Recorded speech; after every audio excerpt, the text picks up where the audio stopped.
Grand Teton is about the mountain, the lake, and the activities. Obviously, the Teton Range dominates this whole landscape. It is especially dramatic because it rises up over 13,000 feet from a plain that just rises up dramatically. Most other tall mountains have other peaks surrounding it. This one's got a great big plain with some lakes at the foothills, and it just rises up dramatically. Behind me, you see Mount Moran, which is one of the Teton peaks, and it is in a hazy, kind of a foggy morning, so you can't really see it very clearly, but on a clear day, it is absolutely fantastic. The Teton mountain range just dominates this whole landscape, and you can go hiking all the way up to the top of Teton Mountain, which I hear a lot of people do, and it's not especially difficult if you're a rock climber, so it's very accessible. And you can also hike into a lot of the canyons. There are a lot of trails around here that surround many different pristine lakes. Mount Moran is right over here, and if you want to see Grand Teton Peak, it is over there. I can barely see it because it's hazy today, but we're here on a mid-September day, and the weather is absolutely fantastic. I think we really lucked out to have the temperature in the 70s on a mid-September day. There are many things to do here. Of course, you can go hiking. There are lots of really wonderful trails. Many of them go around lakes. There's also a lot of boating activity that you can do. Behind me is Jackson Lake, which is the biggest lake around here, and there are lots of private boats that go around. You can do a scenic cruise, you can go fishing trips, you can go canoeing. There's just a lot of things that you can do. In addition to boating, you can also go floating or rafting on the Snake River, which is on the other side of this valley. And there's lots of outfitters here that would take you up and down the Snake River. Most of them are float trip, which is nice and calm that you can go on. And there are also many other activities that this park is really built for. There are also many places where you can get a horse and go horseback riding. Many corrals around that you can explore the backcountry via horseback. Colter Bay on the northern end of the park is a beautiful little area with a visitor center with cabins that are really nice and rustic and are moved from other parts of the park and very historical.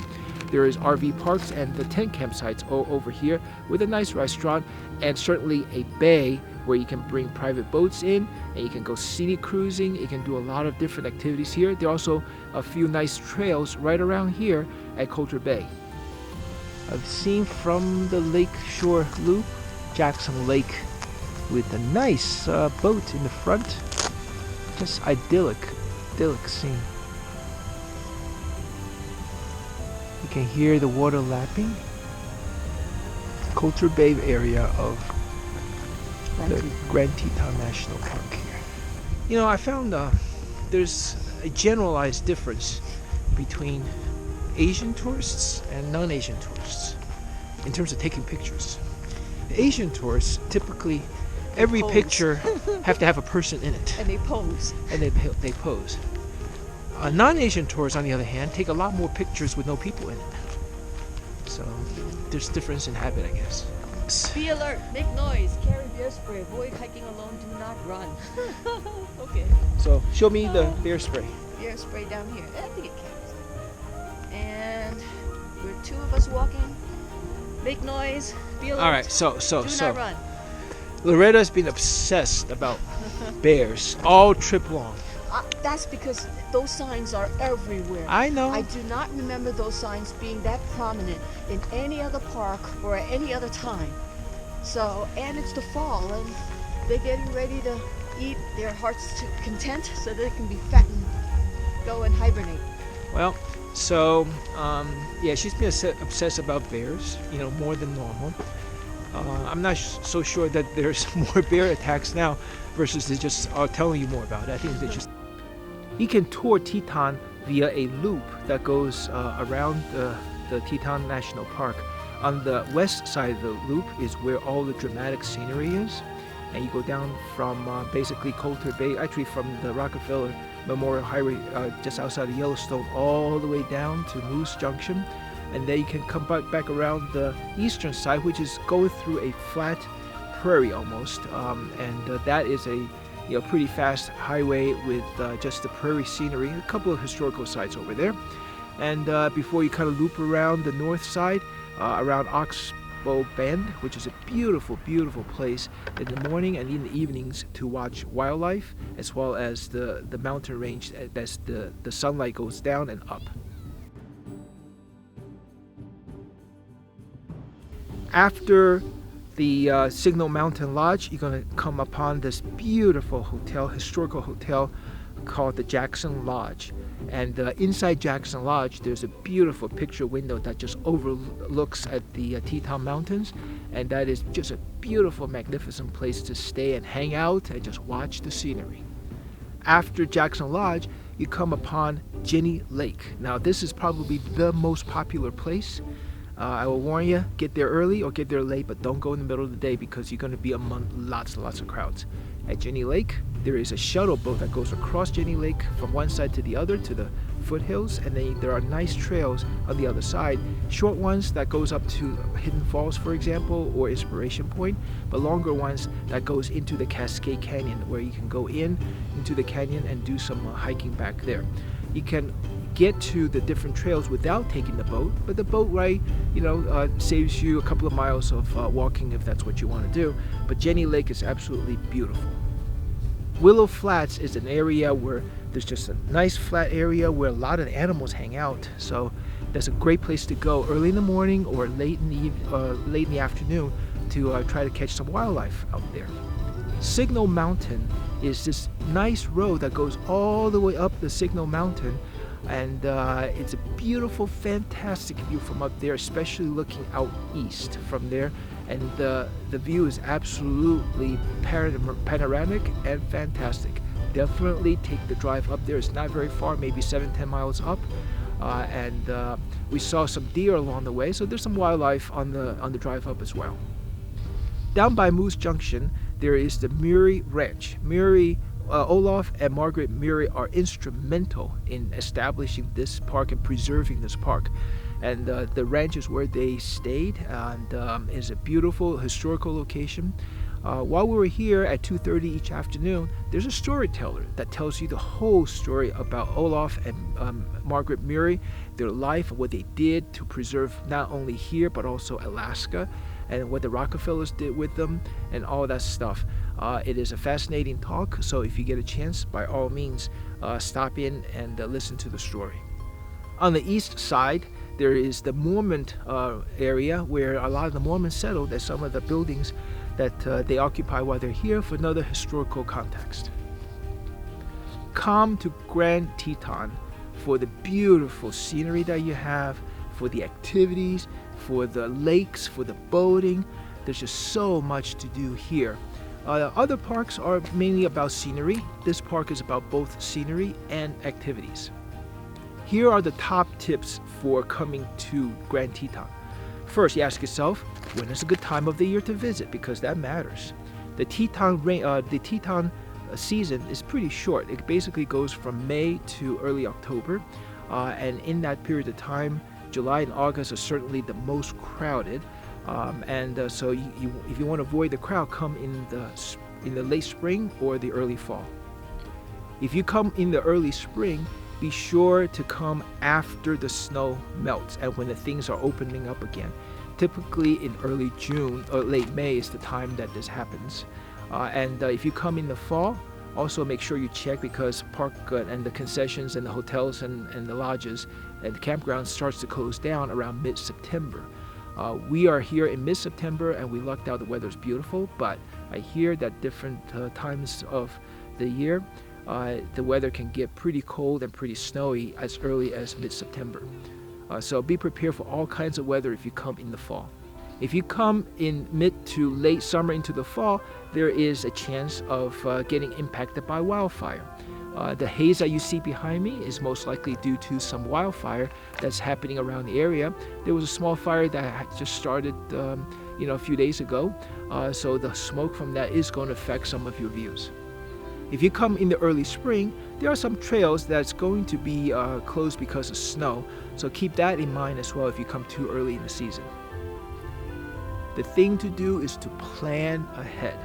The lodges, the campgrounds, and the RV sites gets booked up really, really early. So definitely plan on at least 9 to 12 months ahead of time to make your reservations if you want to stay in the park.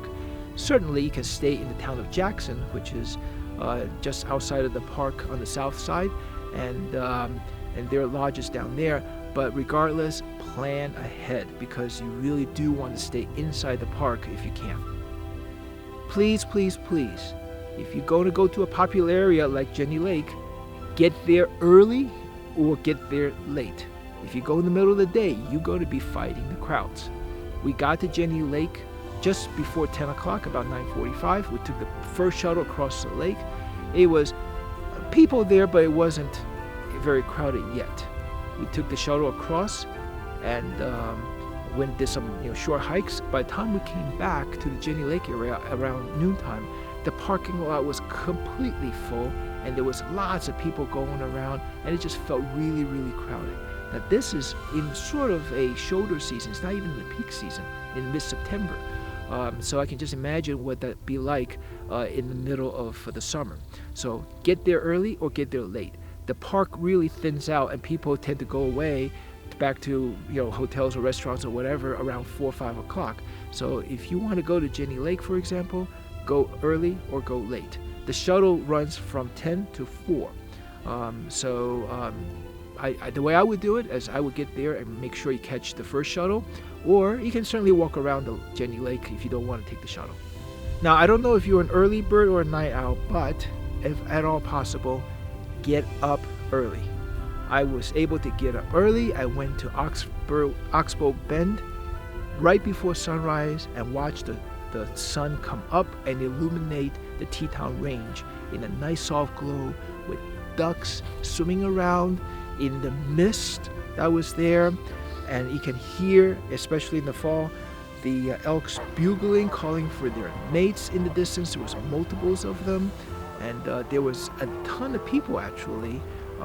By sunrise, lots of photographers, lots of people with binoculars looking for wildlife early in the day, and it is just magical out there.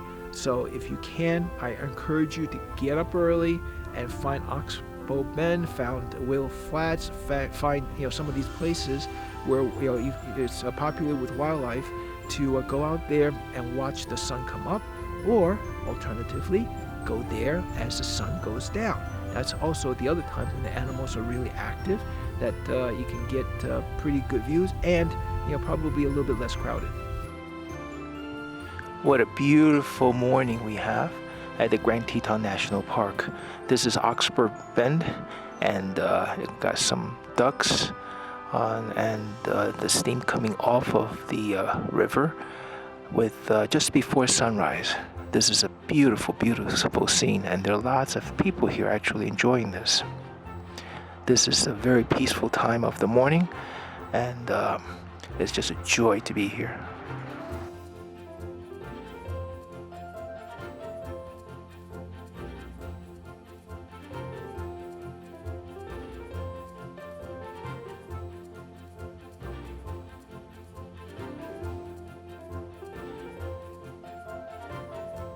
One of the tips I'm going to give you is when you get here, check out ranger programs. We got the Murray historical talk. That was excellent. We went on a naturalist guided hike, naturalist ranger guided hike up to Taggart Lake. That was also fantastic. And we also went to Oxbow Bend at the evening program where the ranger described all sorts of wildlife related things. Those are fascinating, and those are great programs, well worth it. When you come to Teton, don't just drive through. Spend a few days here because it's well worth it. Not only that, like a lot of people, if you combine Yellowstone and Teton in one trip, the park entrance fee for Yellowstone and Teton is interchangeable. You don't have to pay again to go to one or the other park. So effectively you have 7 days to do both parks, and even that's really not long enough to do both parks. definitely spend 3-4 days here in Teton. It is well worth it. There's a lot to do. You can go rafting, you can go horseback riding, you can go boating, you can go hiking, you can see historical sites. It's just so much to do here at Teton. We are on our way to visit all the national parks in the United States. Check out my blog in the description box below. Subscribe to this channel and give it a thumbs up if you like it.